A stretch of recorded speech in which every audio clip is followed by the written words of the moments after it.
Bismillahirrahmanirrahim. Assalamu alaikum, dear student. Today the topic of our lecture is seed germination. Before going towards the seed germination, I would like to share the summary of the last lecture that was about the structure of seed. A miniature plant with a protective cover is called seed, and seed consists of the following parts: seed coat, hilum, and micropyle. Seed coat is the outermost covering which protect the embryo from external environment. It is mostly found in black or brown color. Hilum is on one end of the seed coat. A small scale is present called hilum, which indicates the attachment of seed, while micropyle is a tiny hole in a testa which absorbs water at the time of germination. After this, we have discussed about the embryo. That embryo is a tiny baby plant inside a seed called embryo. It is present beneath the seed coat. It consists of the following parts: cotyledon, the part of seed inside a testa that store food for tiny baby plant until the baby plant start producing its own food by the process of photosynthesis. Student, embryo के बारे में मैंने आपको बताया था कि ये टेस्टा के नीचे पाया जाता है और ये कंसिस्ट होता है कार्टिलेडन्स के ऊपर. कार्टिलेडन्स वो पार्ट होता है सीड का जिसके अंदर फूड स्टोर होती है कि कोई भी टाइनी जो बेबी प्लांट होता है उसके लिए फूड स्टोर हुई होती है उस वक्त तक, जब तक वो बेबी प्लांट खुद जो है फोटोसिंथेसिस का प्रोसेस नहीं करता तब तक ये कार्टिलेडन्स जो है उसको फूड प्रोवाइड करता है. There may be one cotyledon or two cotyledons on the base of which we classify a plant into two categories. One is monocotyledonous plants and second is dicotyledonous plants. Those plants which have only one cotyledon in their seed are called monocotyledonous plants, while dicotyledonous plants are those which have two cotyledon in their seed. And after this we have discussed plumule and radicle. Plumule is embryonic shoot which develop into a shoot system of the plant, while radicle develops into a root system of the plant. The portion between plumule and cotyledon is called epicotyle. Portion between cotyledons and radicle is called hypocotyle. After this, we have discussed about the endosperm. Tissue formed from endosperm nucleus is called endosperm. Store nutrients. Dicot seed have no endosperms, while monocot seed have endosperm. Here you can see the structure of dicot seed. One cotyledon is there and second cotyledon is there. And here it is the seed coat, or in other words you can say the testa. It is plumule, and this region is called epicotyle, while this region is called hypocotyle, and this region is radicle which develop into root. Student, this was all about the last lecture. Now come towards the today lecture. Student, आज का जो lecture है हमारा वो seed germination के बारे में है. पहले तो हमें सीड का पता होना चाहिए, वो तो खैर हमने लास्ट लेक्चर के अंदर डिस्कस कर लिया था. फिर भी मैं आपको बताता हूँ कि सीड होता क्या है. Tiny baby plant with a protective cover is called seed. और जर्मिनेशन जो है वो क्या होता है? Process by which an organism grows from a seed और स्पोर. ऐसा प्रोसेस जिसके जरिए कोई ऑर्गेनिज्म जो है वो अपने आप को ग्रो करवाता है सीड से या स्पोर से, तो उस प्रोसेस को हम कहते हैं जर्मिनेशन. तो जो सीड की जर्मिनेशन होगी, सो seed germination is the process of seeds developing into A seedling. कहते हैं सीड जर्मिनेशन हमारे पास एक ऐसा प्रोसेस है जिसमें कोई भी सीड डेवलप हो जाता है सीडलिंग के अंदर. अब सीडलिंग क्या है? यहाँ एक टर्म यूज हुई है सीडलिंग. ये एक बोटेनिकल टर्म्स है जिसके अंदर जो हमारे पास एम्ब्रियो से एक नया प्लांट, नन्ना जो प्लांट निकलता है उसको हम सीडलिंग कहते हैं, यंग स्पोरोफाइट. और जब क्लासेस लास्ट लेक्चर्स जो थे उनमें मैंने आपको बताया था कि स्पोरोफाइट और गेमीटोफाइट का आपको डिटेल लेक्चर दिया था कि स्पोरोफाइट क्या होता है और गेमीटोफाइट क्या होता है. जो सीडलिंग होता है हमारे पास एक यंग स्पोरोफाइट होता है. जब एक ग्रीन छोटा सा प्लांट ग्रो कर रहा होता है तो उसको हम सीडलिंग कहते हैं. तो जो जर्मिनेशन का प्रोसेस है वो सीड को सीडलिंग के अंदर डेवलप करता है. अच्छा, अब आ जाएं कि उसके लिए क्या चीजें रिक्वायर होती हैं. In dry seed the embryo is alive but inactive. कहते हैं कि जब ड्राई जो सीड होता है उसके अंदर एम्ब्रियो जो होता है वो अलाइव होता है, मीन्स के जिंदा होता है, बट इनएक्टिव. जब आप देखें कोई भी आपके पास सीड है, फॉर एग्जांपल आपके पास, जैसे मैंने लास्ट लेक्चर के अंदर आपको सीड मैज का सीड बताया था, बीन का, या आप कोई भी सीड देख लें वो ड्राई होता है, लेकिन उसके अंदर जो एम्ब्रियो होता है वो अलाइव होता है, बेशक वो सीड हमारे पास ड्राई हो, लेकिन उसके अंदर जो एम्ब्रियो पाया जाता है वो अलाइव होता है, बट इन एक्टिव फॉर्म। लेकिन वो इन एक्टिव फॉर्म में होता है, एक्टिव फॉर्म में नहीं होता। When ever seed is placed in the soil under suitable conditions, embryo become active. कहते हैं जब आप प्लांट का जो सीड होता है उसको आप सॉइल के अंदर रखते हैं, तो अगर उसको सुटेबल कंडीशंस मिलती हैं तो उस वक्त जो उसके अंदर एम्ब्रियो अलाइव होता है और इनएक्टिव नहीं होता, तो उस वक्त वो एम्ब्रियो एक्टिव फॉर्म में आ जाता है, क्योंकि उसको सुटेबल कंडीशन मिल गई है। पहले जब वो ड्राई सीड था उसके अंदर जो एम्ब्रियो है वो इनएक्टिव फॉर्म में था, लेकिन आपने जब उसको सुटेबल कंडीशंस प्रोवाइड कर ली तो अब वो एम्ब्रियो एक्टिव हो जाता है। Then embryo start growing into seedling, तो उसके बाद जो एम्ब्रियो होता है वो सीडलिंग में ग्रो करना स्टार्ट कर जाता है, स्टार्ट growing into seedling.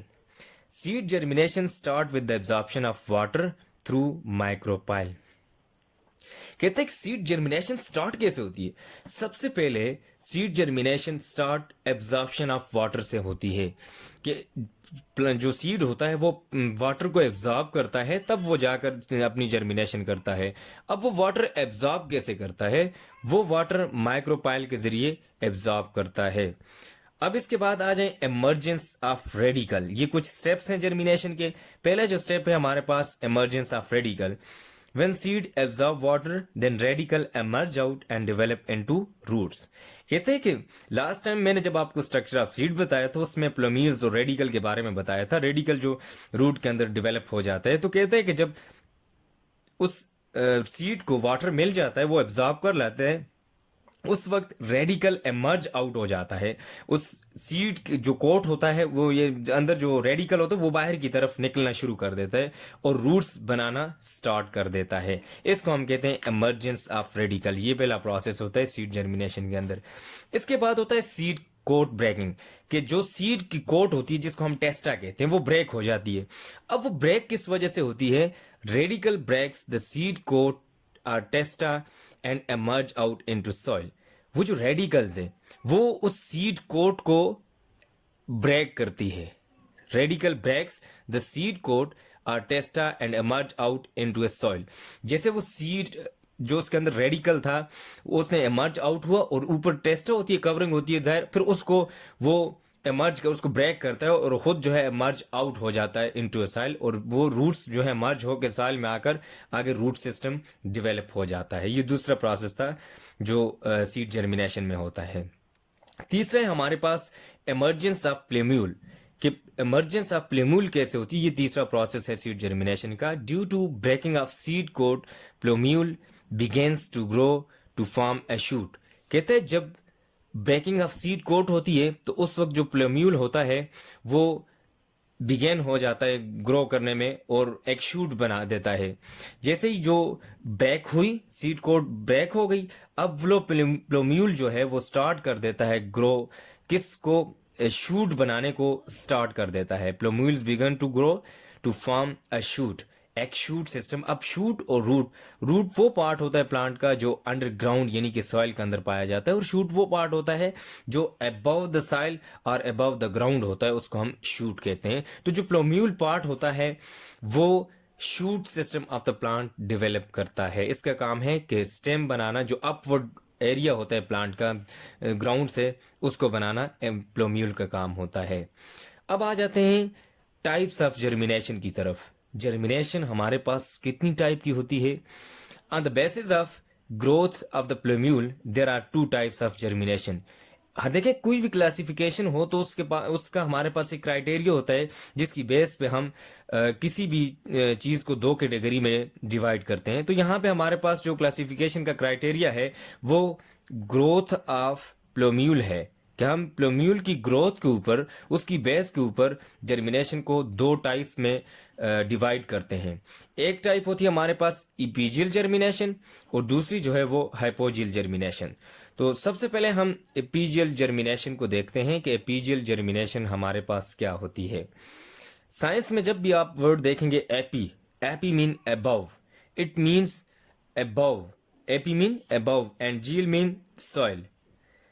तो अब देखें इसका जो एटमोलॉजी है उससे हमें क्लियर हो रहा है कि कोई ऐसी चीज जो सॉइल के अबव ग्रो कर रही है, यानी कि उसकी प्रोडक्शन ऊपर हो रही है या वो सॉइल से ऊपर है, तो ऐसी जर्मिनेशन को हम एपीजियल जर्मिनेशन कहेंगे। अब उसमें है क्या चीज जो सॉइल के ऊपर आती है?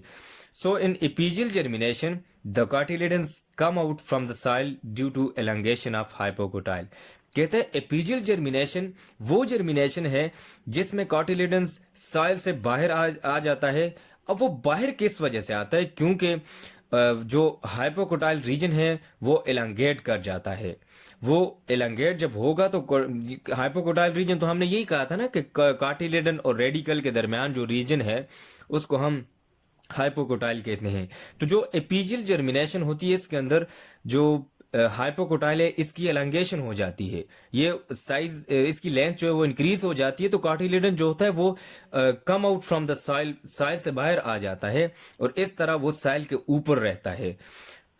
Hypocotyl forces cotyledon to outside of the soil. ये जो हाइपोकोटाइल है वो उसको फोर्स करता है कार्टिलेडन को कि गो आउटसाइड द सॉइल, कि वो साइड से बाहर उसको भेज देता है और बाहर आकर वो कुछ, क्योंकि देखें जब तक प्लांट जो है खुद अपनी फोटोसिंथेसिस, उसके तो यंग लीव्स होते हैं उस वक्त वो अपनी फोटोसिंथेसिस नहीं कर सकते, उनकी टेम्परेचर और वो सारी चीजें जब तक सुटेबल ना हो वो प्रोसेस फोटोसिंथेसिस का नहीं कर सकते। अब तो नया एक बेबी प्लांट है वो कैसे अपनी फूड प्रिपेयर कर सकता है? तो ये कार्टिलेडन उस वक्त तक उसको फूड प्रोवाइड करते रहते हैं और अबव द ग्राउंड वो मौजूद होते हैं। जैसे ही वो प्लांट अपने फोटोसिंथेसिस स्टार्ट करना शुरू कर देता है तो ये जो कार्टिलेडन्स होते हैं ये उससे फॉल आउट हो जाते हैं, जिसको हम देखें आजकल जैसे हज़ां का मौसम है तो इसमें पत्ते जो है फॉल आउट हो रहे हैं उससे, दरख्तों से।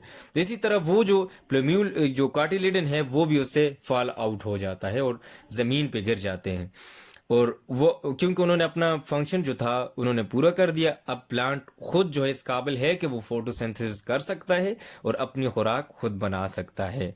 ये थी हमारे पास एपीजियल जर्मिनेशन।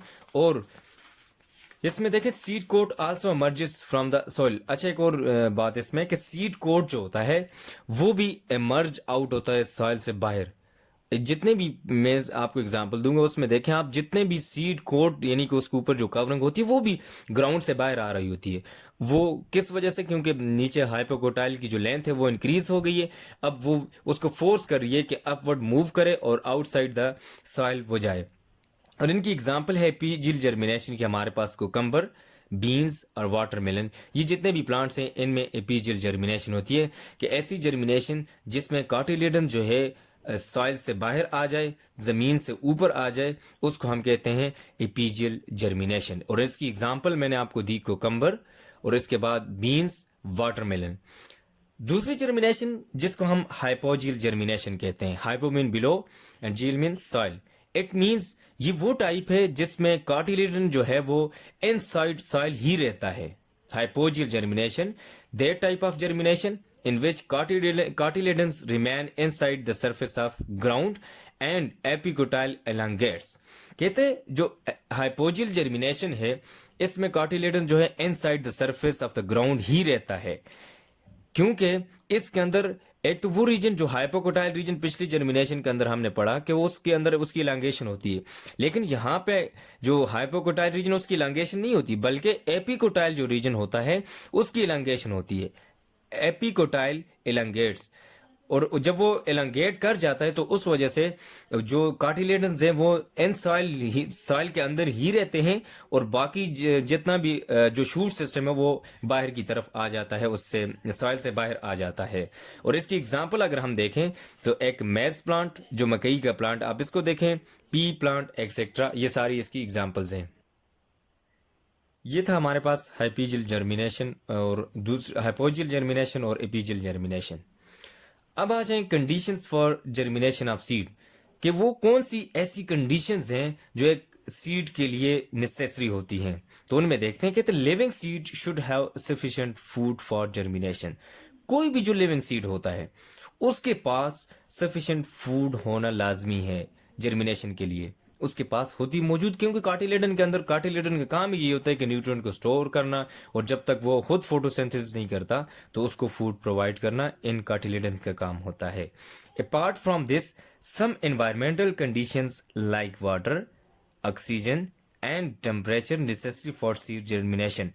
कहते हैं इसके अलावा ये चले फूड तो उसके पास मौजूद होती है, लेकिन कुछ ऐसी चीजें हैं जो इसके लिए नेसेसरी हैं, लाइक एनवायरमेंटल कंडीशंस, जैसे वाटर, ऑक्सीजन एंड टेम्परेचर, ये भी उसके लिए सीड जर्मिनेशन के लिए ज़रूरी हैं। अगरचे उसके पास फूड मौजूद है, लेकिन अगर इनमें से ये जो कंडीशंस, नेसेसरी कंडीशंस, अगर इनमें से एक भी ना हुई तो इट मीन्स वो प्लांट जो है वो ग्रो नहीं कर सकता, क्योंकि वो सीड जो है फिर ज़ाया हो जाता है, वो आगे प्लांट में डेवलप नहीं हो सकता। क्योंकि इन कंडीशंस का होना मतलब वाटर, ऑक्सीजन और सुटेबल टेम्परेचर जो है, ये सारी चीज़ें जब होंगी तो तब जाकर कोई भी सीड जो है वो डेवलप हो जाता है प्लांट के अंदर। तो इट मीन्स कि ये तीनों चीज़ें जो है नेसेसरी हैं किसी भी जर्मिनेशन ऑफ सीड के लिए। इसके बगैर जो है कोई प्लांट भी जर्मिनेट नहीं कर सकता। तो अब इनको डिटेल में देखते हैं कि वाटर कैसे नेसेसरी है, ऑक्सीजन कैसे नेसेसरी है, और इसी तरह टेम्परेचर कैसे नेसेसरी है सीड जर्मिनेशन के लिए। तो सबसे पहले देखते हैं water, which is absorb through micropyle. Seed जो उस दिन आपको मैंने एक रीजन बताया था, माइक्रोपाइल एक टाइनी होल होता है जिसके जरिए वाटर जो है एब्जॉर्ब होता है सीड के अंदर। उसी वो उसका एक पाथवे होता है, उस पाथवे से वो अपने वाटर को जो है बाहर सराउंडिंग से एब्जॉर्ब करके इनसाइड ले जाता है। This water make seed coat soft and burst it. कहते हैं ये जो पानी वो इनटेक करता है, इसकी वजह से एक तो वो सीड कोट जो है वो सॉफ्ट हो जाती है, नरम हो जाती है, और जब नरम हो जाती है तो वो बर्स्ट आउट हो जाती है, यानी कि फट जाती है। तो उसकी वजह से जब जब तक सीड कोट ऊपर हो तो कोई भी प्लांट जो है वो सीड जो है वो आगे एम्ब्रियो आगे सीडलिंग में कन्वर्ट नहीं हो सकते, क्योंकि उसके ऊपर तो एक हार्ड कोट है। तो इसको ऊपर से बस्ट आउट करने के लिए इस वाटर का होना लाजमी है, क्योंकि ये उसको एक तो सॉफ्ट कर देता है और फिर उसको ऊपर से तोड़ देता है। Water also helps in activation of enzyme that digest the food of seeds. कहते हैं कि वाटर जो है वो एंजाइम की एक्टिवेशन के लिए भी जरूरी है, उसमें हेल्प करता है वाटर, जो क्या करते हैं कि जितने भी फूड ऑफ सीड है उनको डाइजेस्ट करने में हेल्प करता है। यानी कि अगर वाटर होगा तो जितने भी एंजाइम्स हैं वो एक्टिवेट हो जाएंगे, अगर वाटर नहीं होगा तो वो एक्टिवेट नहीं हो सकेंगे। तो ये जो एंजाइम्स होते हैं ये क्या करते हैं, digest the food of seed, जो फूड सीड की जो फूड होती है उसको डाइजेस्ट करने में हेल्प करते हैं। अगर वाटर ना हुआ तो फिर कैसे एक्टिवेशन होगी और कैसे डाइजेशन होगी, तो फिर ये दोनों प्रोसेस नहीं होंगे तो अल्टीमेटली कोई प्लांट जो है वो ग्रो नहीं कर सकेगा, कोई सीड आगे सीडलिंग में डेवलप नहीं हो सकेगा। And make it available to the growing embryo. कहते जब ये एक्टिवेशन कर दी उसने एंजाइम ने, फिर फूड भी डाइजेस्ट कर दी और फिर इसको अवेलेबल फॉर्म में ले जाता है एम्ब्रियो के लिए, ताकि को जो ग्रोइंग एम्ब्रियो होता है उसके लिए अवेलेबल बना देता है। देखिए बात चीज़ें ऐसी होती हैं वो मौजूद होती हैं लेकिन अवेलेबल फॉर्म में नहीं होती। तो वो जब एक चीज़ आपके पास अवेलेबल फॉर्म में नहीं है तो फिर आप उसको कैसे इनटेक कर सकते हैं, बेशक आपके पास मौजूद भी हो। तो ये वाटर जो है वो उस जितनी भी फूड जो है उसको डाइजेस्ट करके अवेलेबल फॉर्म में ग्रोइंग एम्ब्रियो के लिए बना देता है, और वो ग्रोइंग एम्ब्रियो जो होता है उससे फूड जो है वो लेता है। ये था वाटर वाला फैक्टर। इसके बाद आ जाए ऑक्सीजन। दूसरी जो नेसेसरी कंडीशन है वो ऑक्सीजन है। Oxygen is also necessary for seed germination, के ऑक्सीजन जो है वो भी सीड जर्मिनेशन के लिए नेसेसरी है। अब नेसेसरी क्यों है, देखें, seed use oxygen for cellular respiration. अब देखें जब मैंने आपको रिस्पायरेशन पढ़ाया था उसमें मैंने आपको बताया था कि इसमें ब्रेक डाउन होती है फूड की, और लार्ज फूड मॉलिक्यूल्स स्मॉल जो होते हैं, सिंपल जो होते हैं, उनके अंदर कन्वर्ट होते हैं। लेकिन इसके लिए किसी चीज़ की ज़रूरत होती है, उस वो जो चीज़ है हमारे पास ऑक्सीजन है। जब तक आपके पास ऑक्सीजन नहीं होगी तो आप कभी भी रिस्पायरेशन नहीं कर सकते, चाहे वो प्लांट्स हैं चाहे एनिमल्स हैं। ऑक्सीजन होगी तो तब रिस्पायरेशन का प्रोसेस होता है। तो जितने ये सीड जो हैं इनके पास जब ऑक्सीजन अवेलेबल होगी तो ये सेलुलर रिस्पायरेशन का प्रोसेस करेंगे। और रिस्पायरेशन का मैंने आपको बताया था कि रिस्पायरेशन किस पर्पस के लिए होती है, to get energy from store food, कि जितनी भी आपने फूड जो है वो स्टोर की हुई है उससे एनर्जी लेना। जिस तरह एनिमल्स के अंदर ग्लाइकोजन की फॉर्म में फूड स्टोर होती है, या इसके अलावा आप प्लांट्स को देखें उनमें स्टार्च की फॉर्म में फूड स्टोर होती है, तो उनसे एनर्जी लेना रिस्पायरेशन का प्रोसेस होता है, यानी कि उस प्रोसेस से आप एनर्जी ले सकते हैं। अगर रिस्पायरेशन, और फिर रिस्पायरेशन के लिए कौन सी चीज नेसेसरी है? ऑक्सीजन। तो जब तक ऑक्सीजन नहीं होगी तो आप रिस्पायरेशन का प्रोसेस कभी भी नहीं कर सकते। It means oxygen is necessary for the seed germination. जब उसके पास एनर्जी होगी तो तब वो जाकर आगे सीडलिंग में कन्वर्ट होगा और फिर फोटोसिंथेसिस भी करेगा, बाकी प्रोसेस जितने भी हैं वो कर सकेगा। तो ऑक्सीजन के पीछे देखें किस चीज़ का रोल है, वो ऑक्सीजन का है, और ऑक्सीजन होगी तो तब रिस्पायरेशन भी होगी। जो लास्ट नेसेसरी चीज़ है हमारे पास वो सुटेबल टेम्परेचर है। अब सुटेबल टेम्परेचर कैसे नेसेसरी है? देखिए, germination occurs at wide range of temperature which start from 5 degree centigrade to 30 degree centigrade. जो टेम्परेचर है जर्मिनेशन एक वाइड रेंज के ऊपर होती है, जिस तरह 5 डिग्री सेंटीग्रेड से लेकर 30 डिग्री सेंटीग्रेड। जब आप किसी भी सीड को ज़मीन के अंदर फेंक देते हैं तो उसको अगर टेम्परेचर इसके दरमियान है 5 डिग्री सेंटीग्रेड से लेकर 30 डिग्री सेंटीग्रेड, तो जर्मिनेशन स्टार्ट हो जाएगी। हाँ, अगर इससे ऊपर टेम्परेचर हो जाए, हार्श कंडीशन आ जाए कि टेम्परेचर ज़्यादा हो या कोल्ड हो, दूसरी इधर 5 से नीचे चला जाए, तो फिर जो है टेम्परेचर ज़्यादा होने की वजह से जर्मिनेशन नहीं होगी, या बहुत ही कम होने की वजह से जर्मिनेशन नहीं हो सकती। Suitable temperature is necessary for the enzyme to work properly. अब जो टेम्परेचर है, कुछ एंजाइम्स ऐसे हैं जो 5 डिग्री सेंटीग्रेड से लेकर 30 डिग्री सेंटीग्रेड के ऊपर एक बेस्ट परफॉर्म करते हैं। अगर इससे ऊपर थोड़ा भी ऊपर नीचे होगा तो जो एंजाइम्स हैं, हमने ये पढ़ा है कि ये मोस्टली जो है प्रोटीनिशियस इन नेचर होते हैं। तो जब टेम्परेचर थोड़ा सा ज़्यादा हो जाए या कम हो जाए तो ये जितने भी हमारे पास प्रोटीन्स एंजाइम्स होते हैं ये डीनेचर हो जाते हैं, फिर ये अपना उस तरह फंक्शन परफॉर्म नहीं कर सकते। तो इनके लिए जो एक ऑप्टिमम टेम्परेचर की ज़रूरत होती है, अगर उससे ऊपर नीचे होगा, ये तो एक वाइड रेंज है ना जर्मिनेशन की यहाँ पे कि 5 डिग्री सेंटीग्रेड से लेकर 30 डिग्री सेंटीग्रेड तक ये अपना काम जर्मिनेशन वाला कर सकते हैं। लेकिन इससे ऊपर नीचे जब होगा तो वो सारे एंजाइम जितने भी होंगे वो डिस्टर्ब होंगे और फिर वो प्रॉपर वर्क नहीं कर सकेंगे। ये था हमारा आज का लेक्चर। तो इसको मैं दोबारा समराइज करने जा रहा हूँ। Student, today we have discuss about the seed germination. That seed germination is the process by which an organism grows from a seed or from a seed or a spore. तो जो seed germination होती है इसमें कोई भी plant जो है वो सीड से डेवलप हो जाता है सीडलिंग के अंदर। ये सीड जर्मिनेशन का प्रोसेस है। In dry seed the embryo is alive but inactive. Whenever seed is placed in the soil, undergo suitable conditions, embryo become active. Then embryos start growing into seedling. Seed germinations start with the absorption of water through micropyle. There are three steps of seed germination. One is emergence of radicle. It is the first step. When seed absorb water, then radicle emerge out and develop into a root. And the next process of seed germination is seed coat breaking. Radicle breaks the seed coat testa and emerge out into the soil. And the third process of seed germination is emergence of plumule. In this step, the plumule become outside of the soil due to the breaking of seed coat. Plumule begins to grow to form a shoot. After this we have discussed the types of germination. On the basis of the growth of plumule, there are two types of germination. One is epigeal germination and second one is hypogeal germination. Epigeal germination is the type of germination in which cotyledons come out from the soil due to the elongation of hypocotyle. A hypocotyle forces the cotyledon to go outside of the soil.